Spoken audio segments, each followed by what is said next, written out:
سندھ کی مساجد میں آج نماز جمعہ کے اجتماعات ہوں گے۔ صوبائی محکمہ داخلہ نے ہدایات جاری کر دی۔ SOPs کے تحت جمعۃ الوداع اور نماز عید کے اجتماعات بڑی مساجد اور کھلے مقامات پر کرنے کی اجازت مل گئی۔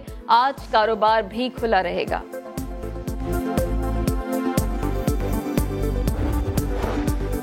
کیا سندھ میں نئے بلدیاتی انتخابات کی تیاریاں ہو رہی ہیں؟ الیکشن کمیشن نے تمام یونین کاؤنسلز کی تفصیلات اور نقشے طلب کر لیے۔ محکمہ بلدیات نے تمام ریجنل ڈائریکٹرز کو خط لکھ دیا۔ سندھ میں بلدیاتی اداروں کی مدت اگست میں ختم ہو جائے گی۔ چینی بحران سے متعلق انکوائری کمیشن کی فورنزک رپورٹ منظر عام پر آ گئی۔ جہانگیر ترین، مونس الہی، شریف خاندان، اومنی گروپ سمیت بڑے بڑے نام سامنے آئے۔ چینی مافیا کیسے ہوشیاری سے فائدہ سمیٹتا رہا؟ وزیر اعظم کے معاون خصوصی برائے احتساب شہزاد اکبر نے پریس کانفرنس میں سارا کچا چٹھا کھول دیا۔ بولے چینی کی چمک نے تمام اداروں کو یرغمال بنا رکھا تھا۔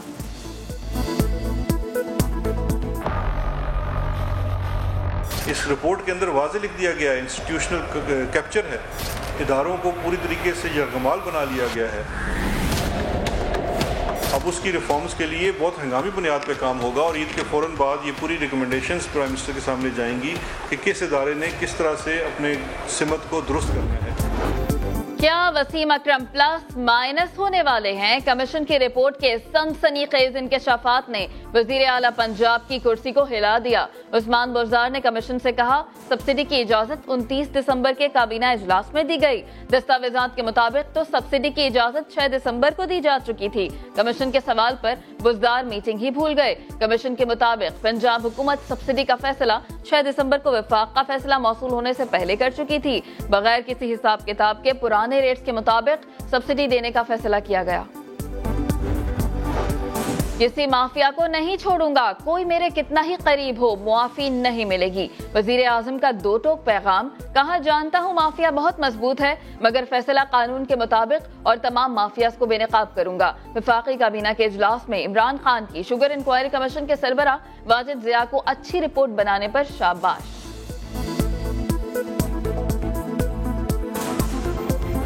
یہ جو رپورٹ ہے جس طرح سے پریزنٹ کی گئی ہے یہ ایک ناانصافی ہے۔ دور دور تک انصاف نظر نہیں آ رہا۔ دنیا کی تاریخ میں اس قسم کی اکاؤنٹنگ کوئی نہیں کرتا۔ یہ چھلانگیں ہیں، اس میں کوئی جب یہ جائے گی نا رپورٹ سے ان لوگوں کے سامنے جنہوں نے اس کا ایک ایک لفظ دیکھنا ہے، اس کی جانچ پڑتال کرنی ہے، وہاں پہ یہ رپورٹ سٹینڈ نہیں کر سکتی۔ دور دور تک انصاف نظر نہیں آ رہا، رگڑے لگانے سے کچھ نہیں ہوگا۔ جہانگیر ترین نے کمیشن رپورٹ مسترد کر دی۔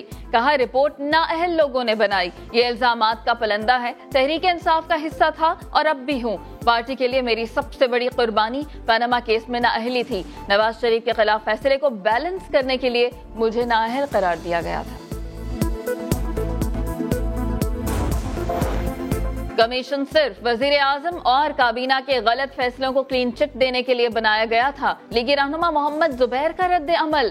چودھری مونس الہی نے کہا نہ کسی شوگر مل کی مینجمنٹ میں شامل ہوں، نہ ہی کسی مل کے بورڈ کا حصہ۔ قانون سازی کی حمایت کرتا ہوں۔ کاشتکاروں کی جانب سے بھی رپورٹ کا خیر مقدم۔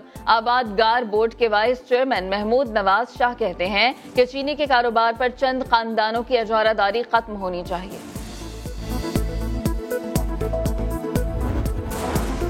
نیو یارک میں اقوام متحدہ کے ویڈیو لنک اجلاس میں کورونا سے نمٹنے کے لیے ترقی پذیر ممالک کے قرضوں میں نرمی پر مشاورتی عمل۔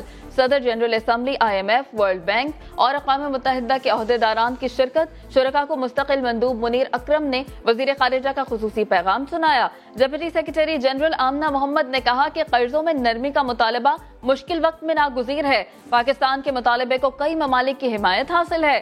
آئندہ کے لائحہ عمل اور قرضوں میں نرمی کے مطالبے کو عملی شکل دینے پر اتفاق۔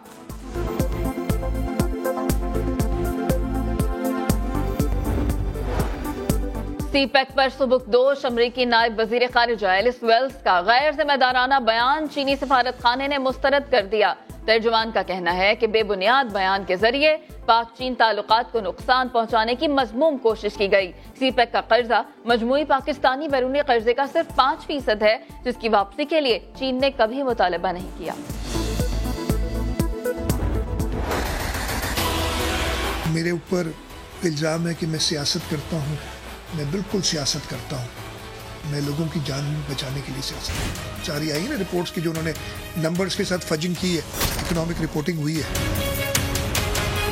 مس رپورٹنگ نہیں, فراڈ.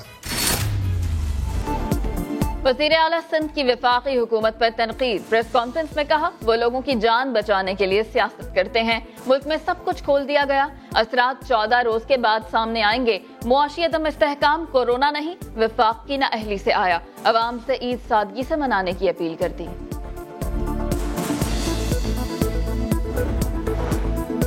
پنجاب حکومت نے عید الفطر تک تمام مارکیٹوں اور شاپنگ مالز کے اوقات کار میں توسیع کر دی. شہری رات 10 بجے تک خریداری کر سکیں گے. ملک بھر میں بازاروں میں عید شاپنگ کا جنون.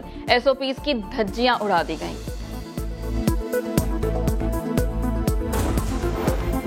عید اتوار کو ہوگی. رویت ہلال کمیٹی پیر کو عید کرانا چاہتی ہے. فواد چودھری کا دعویٰ. رویت ہلال کمیٹی پیر کی عید کیوں کرانا چاہتی ہے؟ وفاقی وزیر نے پریس کانفرنس میں تمام حقائق سامنے لانے کا اعلان کر دیا. ایک بار پھر رویت ہلال کمیٹی ختم کرنے کا مطالبہ.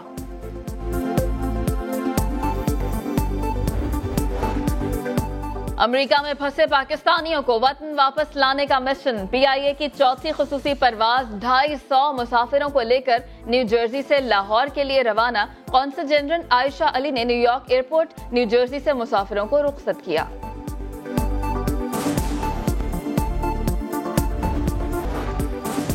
اور کسٹم پریونٹیو نے افغان ٹرانزٹ ٹریڈ کے نام پر لاکھوں روپے مالیت کا بھارتی اور غیر ملکی سامان سمگل کرنے کی کوشش ناکام بنا دی.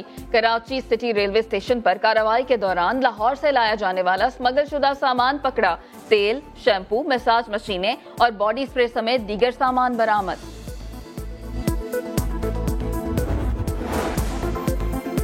اور اب آپ کو یہ بتائیں کہ سندھ میں آج 2 ماہ بعد سخت لاک ڈاؤن کے بغیر جمعے کے اجتماعات کی اجازت مل گئی. سندھ حکومت نے جمعۃ الوداع اور نماز عید سے متعلق ہدایات جاری کر دیں. محکمہ داخلہ سندھ کے مطابق نماز عید کے اجتماعات کے لیے 20 نکاتی SOPs پر عمل کرایا جائے گا اور ہدایت کی گئی ہے کہ جمعۃ الوداع نماز عید کے اجتماعات کھلے مقامات پر کیے جائیں اور اضافی سیکیورٹی کا انتظام کیا جائے. آج کاروبار بھی بغیر کسی وقفے کے شام 5 بجے تک جاری رہے گا. محکمہ داخلہ سندھ کا ہدایت نامہ کمشنرز اور ڈپٹی کمشنرز کو ارسال کر دیا گیا ہے. سندھ میں نئے بلدیاتی انتخابات سے متعلق الیکشن کمیشن سندھ نے صوبے بھر کی تمام یونین کاؤنسلز کی تفصیلات اور نقشے طلب کر لیے. محکمہ بلدیات نے تمام ریجنل ڈائریکٹرز کو خط لکھ کر یونین کاؤنسلز کے نقشے اور تفصیلات فوری ارسال کرنے کی ہدایت کر دی. یونین کاؤنسل کی تفصیلات نقشے متعلقہ اداروں کو ارسال کیے جائیں گے. سندھ میں بلدیاتی اداروں کی مدت ماہ اگست میں ختم ہو جائے گی. اور اب بات کرتے ہیں سفید چینی کے کالے دھندے کی، جس میں بڑی بڑی سیاسی جماعتوں کے بڑے بڑے نام سامنے آ گئے. پیپلز پارٹی، نون لیگ، تحریک انصاف یا پھر قاف لیگ ایک دوسرے پر جتنا مرضی گرجے برسیں. چینی کے گودام میں پہنچے تو سبھی ایک ہو گئے. وزیر اعظم کے معاون خصوصی برائے احتساب شہزاد اکبر نے سارا کچا چٹھا کھول کر سامنے رکھ دیا. انہوں نے کہا کہ شوگر مافیا نے اداروں کو بری طرح یرغمال بنایا ہوا ہے. شوگر انکوائری رپورٹ میں کیا کچھ لکھا ہے، بہتی گنگا میں کس کس نے ہاتھ دھوئے ہیں، اس رپورٹ میں دیکھیے. آپ نے بہت اچھی رپورٹ تیار کی، کوئی ابہام نہیں چھوڑا. وزیر اعظم کی شوگر انکوائری کمیشن کے سربراہ واجد ضیاء کو شاباشی. وزیر اعظم عمران خان نے کمیشن کے خلاف جنگ میں متحد رہنے پر کابینہ ارکان کی بھی تعریف کر دی. عمران خان نے واضح کر دیا کہ شوگر کے بعد دیگر بڑے مافیاز کو بھی بے نقاب کیا جائے گا. کابینہ اجلاس کی اندرونی کہانی اسلام آباد سے عباس شبیر کی رپورٹ میں دیکھیے. وفاقی کابینہ کی خصوصی بیٹھک میں وزیر اعظم کی واجد ضیاء کو دبنگ تھپکی. کہا چینی بحران پر بہت اچھی رپورٹ تیار کی، کوئی ابہام نہیں چھوڑا. کرپشن کے خلاف جنگ میں متحد رہنے پر کابینہ ارکان کی بھی ستائش. عمران خان نے اپنے عزائم بھی 2 ٹوک دہرا دیے. بولے کرپٹ مافیاز کے خلاف 2 دہائیوں سے جدوجہد کر رہا ہوں، کسی لٹیرے کو چھوڑوں گا نہیں. وزیر اعظم نے کہا حکومت میں آ کر پتہ چلا ملک میں کتنے بڑے اور مضبوط مافیا سرگرم ہیں، لیکن کسی صورت نہیں جھکوں گا، فیصلے قانون کے مطابق ہوں گے. عمران خان نے یہ بھی واضح کیا کہ ذمہ داران میں سے کوئی بھی میرے کتنا بھی قریب ہو اسے معافی نہیں ملے گی. وزیر اعظم نے کہا وہی کام کر رہا ہوں جو عوام کے لیے بہتر ہے. بڑی جنگ میں ساتھ کھڑا ہونے پر کابینہ کو خراج تحسین. بولے دیگر جتنے مافیا ہیں ان سب کو بھی بے نقاب کیا جائے گا. چینی بحران کی انکوائری رپورٹ نااہل لوگوں نے بنائی ہے، جہانگیر ترین پھٹ پڑے۔ پروگرام ندیم ملک لائیو میں جہانگیر ترین نے کمیشن کی رپورٹ کو مسترد کرتے ہوئے کہا کہ رپورٹ میں دور دور تک انصاف نظر نہیں آ رہا، رگڑے لگانے سے کچھ نہیں ہوگا۔ انہوں نے کہا کہ رپورٹ پر چھلانگیں ماری گئیں، یہ صرف الزامات کا پلندہ ہے۔ جہانگیر ترین نے کہا کہ وہ تحریک انصاف کا حصہ تھے اور اب بھی ہیں۔ پارٹی کے لیے سب سے بڑی قربانی پیناما لیکس میں نااہلی تھی۔ نواز شریف کے خلاف فیصلے کو بیلنس کرنے کے لیے انہیں نااہل قرار دیا گیا۔ یہ جو رپورٹ ہے جس طرح سے پریزنٹ کی گئی ہے یہ ایک ناانصافی، دور دور تک انصاف نظر نہیں آ رہا۔ دنیا کی تاریخ میں اس قسم کی اکاؤنٹنگ کوئی نہیں کرتا، یہ چھلانگیں ہیں۔ اس میں کوئی جب یہ جائے گی نا رپورٹ ان لوگوں کے سامنے جنہوں نے اس کا ایک ایک لفظ دیکھنا ہے، اس کی جانچ پڑتال کرنی ہے، وہاں پہ یہ رپورٹ سٹینڈ نہیں کر سکتی۔ سٹا کرتے ہیں بروکر اور مڈل مین جن کا یہ کاروبار ہے، جو یہ مڈل مین ہے۔ اگر آپ نہ دیتے ایکسپورٹ کی اجازت، اگر آپ سبسڈی نہ دیتے تو ہم جیسے لوگ سبسڈی لیتے ہیں نا۔ جس نے فیصلہ کیا تھا یہ پہلے دن کے یہ ایکسپورٹ ہونا چاہیے، وہ جا کے ان سے پوچھیں وہ جسٹیفائڈ تھا یا نہیں جسٹیفائڈ۔ جو انہوں نے فیصلے کیے وہ انہوں نے خود فیصلے کیے۔ اس کی انکوائری ضرور کریں آپ، مگر طریقے سے کریں، سوچ سمجھ کے کریں۔ یہ ایک پرندہ ہے کہ جو رپورٹ ہے الزامات کا۔ میں اگر ای سی سی میں بیٹھا ہوتا نا تو پھر میں پارٹ اینڈ پارسل ہوتا۔ میں اس کسی میٹنگ میں نہیں بیٹھا ہوا، ای سی سی نے فیصلہ کیا نا، ای سی سی کے ممبر سے پوچھے جا کے آپ۔